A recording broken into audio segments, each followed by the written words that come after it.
छू ले प्यार से आराम से।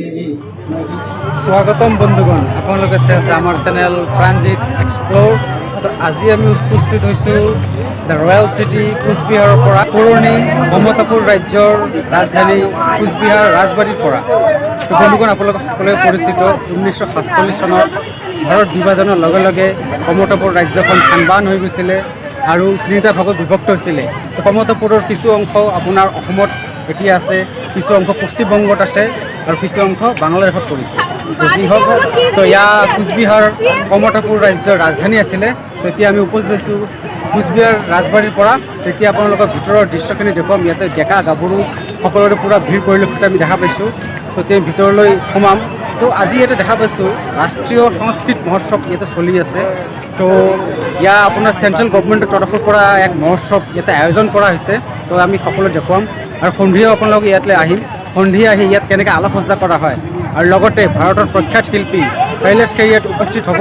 তো কailash খেৰৰ সংগীতানুষ্ঠান আপোনালোকক দেখুৱাম। তো এয়া আপোনালোকে চাই থাকিব। তো বলক এতিয়া আমি আগুৱাই যাম আৰু ইয়াৰ পৰিৱেশখিনি কেনেকুৱা দেখুৱাই যাম।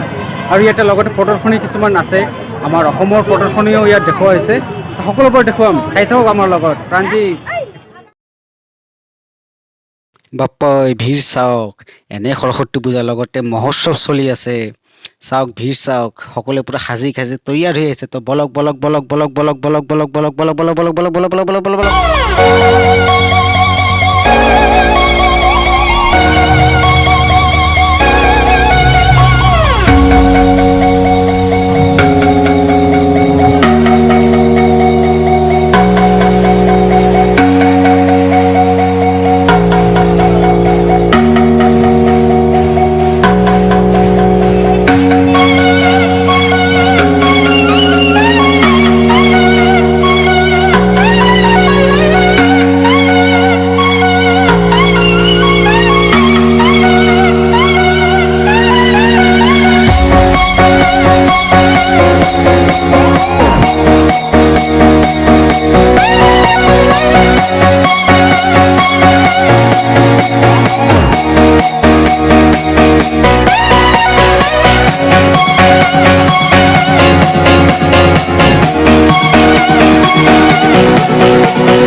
ৰাজবাৰীত আজি সৰস্বতী পূজাৰ লগতে মহোৎসৱ চলি আছে। তো চবে সাজি আহিছে। মই ভিডিঅ' কৰি মৰিছোঁ। এয়া চাওক চাৰিওফালে, wow wow wow wow wow বলক।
হাৰিয়া মন্দিৰলৈ প্ৰতিষ্ঠা কৰা সেই ঐতিহাসিক কোচ ৰাজবংশী জনগোষ্ঠীৰ পৰা পিছলৈ ৰজা বিশ্বসিংহ এই কোচ কমতাপুৰ ৰাজ্যৰ প্ৰথম প্ৰতিষ্ঠাপক ৰজা হিচাপে জনাজাত হয়। তো বিশ্বসিংহৰ নামেৰে আপোনাৰ কোচবিহাৰত এটা ৰোড আছে, বিশ্বসিংহ ৰোড বুলি। তাৰপিছত ক্ৰমান্বয়ে এই ধাৰা আগলৈ গৈ পিছত মহাৰাজ নৰনাৰায়ণৰ কথা আপোনালোকে সকলোৱে জনাজাত। মহাৰাজ নৰনাৰায়ণৰ কথা আপোনালোকে সকলোৱে জ্ঞাত, কাৰণ আপোনাৰ জয়ীঘোপৰ পৰা পঞ্চৰত্ন সংযোগী সেতুখন আপোনাৰ মহাৰাজ নৰনাৰায়ণৰ নামেৰে জনাজাত।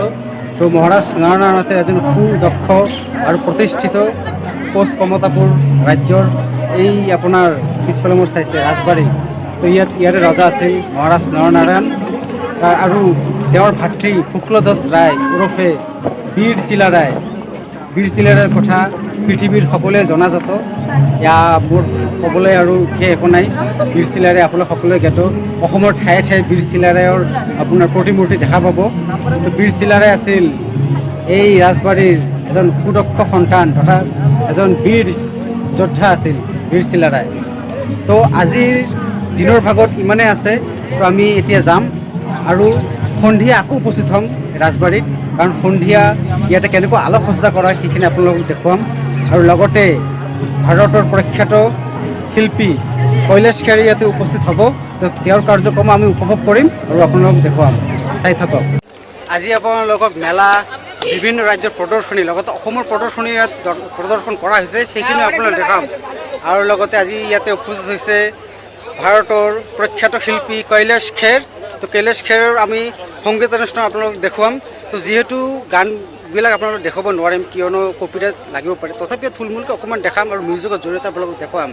তো দেৰি নকৰি বলক এতিয়া আমি আমাৰ আজিৰ এপিছডখন আৰম্ভ কৰোঁ। চাই থাকক আমাৰ লগত প্ৰাঞ্জিত এক্সপ্ল'ৰ। ইয়াৰ আপোনালোকে ৰাজবাৰী গেট দেখা পাইছে। তো বেলেগ দিনা ইয়ালৈ আহিলে এণ্ট্ৰি ফিজ লয়। তো আজি যিহেতু মহোৎসৱ চলি আছে এইকাৰণে আজি এণ্ট্ৰি ফিজ লোৱা নাই। তো ইয়াৰ আপোনালোকে এইফালেৰে চাব, এইফালে এণ্ট্ৰি কৰিব লাগে। তো বলক এতিয়া ভিতৰলৈ প্ৰৱেশ কৰোঁ।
ইয়া আমাৰ অসমৰ জাপিৰ লগতে কিমান ৰঙীনভাৱে আলোকসজ্জা কৰা হৈছে, সঁচাকৈ দেখি মন মুগ্ধ হৈ গৈছে। তো ইয়াতে আমাৰ বহুতো ৰাজ্যৰ প্ৰদৰ্শনী দেখুওৱা হৈছিল, তো সকলোখিনি কভাৰ কৰা সম্ভৱ নহয় কাৰণ ভিডিঅ'টো এনেই দীঘলীয়া হৈছে আৰু বেছি দীঘলীয়া হ'ব। ইয়াতে ফুড ষ্টলো আছে, তো সেইবোৰ আমি দেখাব নোৱাৰিলোঁ। তো ইয়াত আপোনালোকে মুখা দেখা পাইছে। মহোৎসৱত ঘূৰি ফুৰোঁতে মই অসমৰ এটা ষ্টল দেখা পাইছোঁ। তো এই ষ্টলখনলৈ মই পূৰা ৰখি গৈছোঁ। ৰখি গৈ তাৰ আমাৰ ষ্টলৰ দাদা আছে, মই দাদাৰ লগত এতিয়া কথা পাতিবলৈ যত্ন কৰিম। তো বলক এতিয়া আমি অসমৰ ষ্টলৰ সেই দাদাজনৰ লগত কথা পাতিম। তো ইয়াত চাইছে আমাৰ অসমৰ এই ষ্টলখন। তো এতিয়া আমি দাদাৰ লগত কথা পাতিম, বলক। বন্ধুগণ, মই মেলাৰ প্ৰদৰ্শনীৰ ভিতৰলৈ আহিছিলোঁ। আহোঁতে মই অসমৰ প্ৰদৰ্শনীখিনি চাই মই ইয়াতে ৰখি মই দাদাৰ লগত লগ পাইছোঁ। তো দাদা, আপুনি জনাব নেকি আপোনাৰ নামটো প্ৰথমে জনাওক আমাৰ দাদা। নমস্কাৰ, মোৰ নামটো বিশ্বজিৎ ভূঞা হয় আৰু আমি অহা 3 দিন হ'ল আৰু খুবেই ভাল পাইছোঁ ৰেছপন্স আৰু খুবেই চেল ভাল হৈছে। নতুন নতুন বস্তু পাইছে, মানুহে দেখিছে। তো দাদা গুৱাহাটীৰ পৰা আহিছে। তো ইয়াতে বেলেগ ৰাজ্যৰ প্ৰদৰ্শনীবিলাক দেখুৱাইছে, লগতে প্ৰথমতে আমাৰ অসমৰ প্ৰদৰ্শনীখিনি দেখুৱাইছে। তো আমি দাদাৰ চবত দেখুৱাম কি আমাৰ ইয়াত চিল্ক ব্যৱহাৰ হৈছে। তো দাদা আমাক জনাব, দৰ্শকে বহুত পচন্দ কৰিছে, আমাক দাদাই জনাইছে। তো দাদা, এইটোৰ প্ৰাইচ কিমান? এইটো হৈছে তোমাৰ 600 আৰু গামোচাটো চবেই জানে, গামোচা খুবেই চেল। এইটো এটা নতুন ডিজাইন, বিশেষকৈ বহুত চেল হৈছে, মানে বিক্ৰী খুবেই ভাল। তো দাদাৰ চবত আৰু বহুতখিনি আপোনালোকে চিল্ক শাৰী আপোনালোকে ইয়াত পাই যাব। তো দাদাক আমি ধন্যবাদ জনাইছোঁ আমাৰ লগত কথা পতাৰ কাৰণে। তো চাই থাকক, বলক এতিয়া আমি আগলৈ যাম। আমি কৈলাশ খেৰৰ সংগীতানুষ্ঠানলৈ উপস্থিত হৈছোঁ। তো এতিয়া আপোনালোকে স্ক্ৰীণত দেখা পাইছে কৈলাশ খেৰত সম্বৰ্ধনা জনোৱা হৈছে। তো চাই থাকক।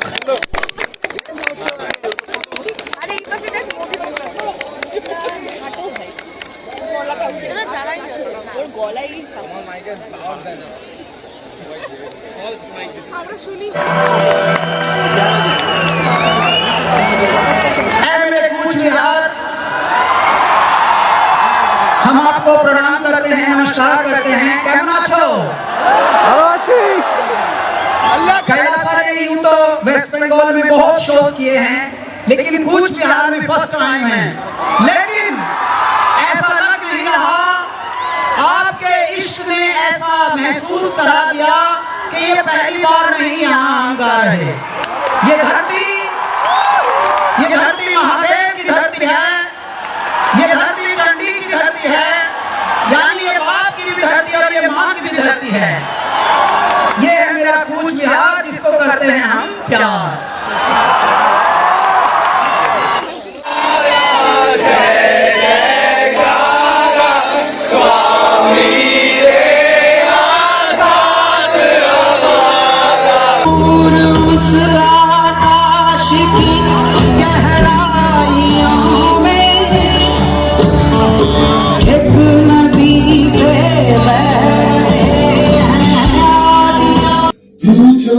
झूले प्यार से आराम से मर जाओ।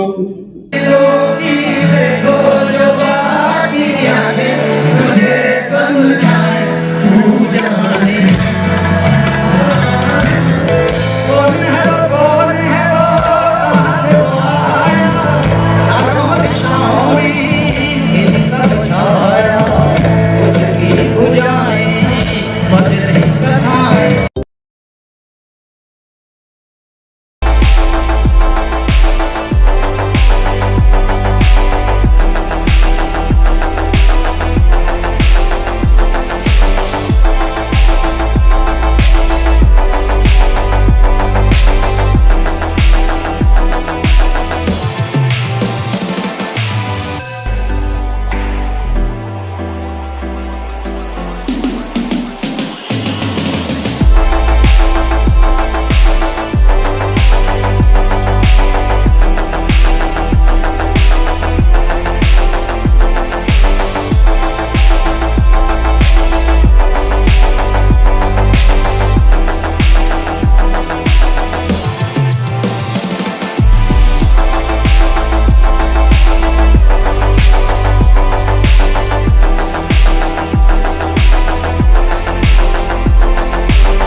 আজিৰ এপিছডত ইমানেই আছিল আজি পুৰা ফুল ধামাকা হৈছে তো আজিৰ এপিছডখন চাই আপোনাক কেনেকুৱা লাগিছে আমাক কমেণ্টত জনাব লাইক কৰিব আৰু আজিৰ এপিছডখন সবকে ছাবস্ক্ৰাইব কৰিব চাই থাকক আমাৰ লগত প্ৰাঞ্জিত এক্সপ্লোৰ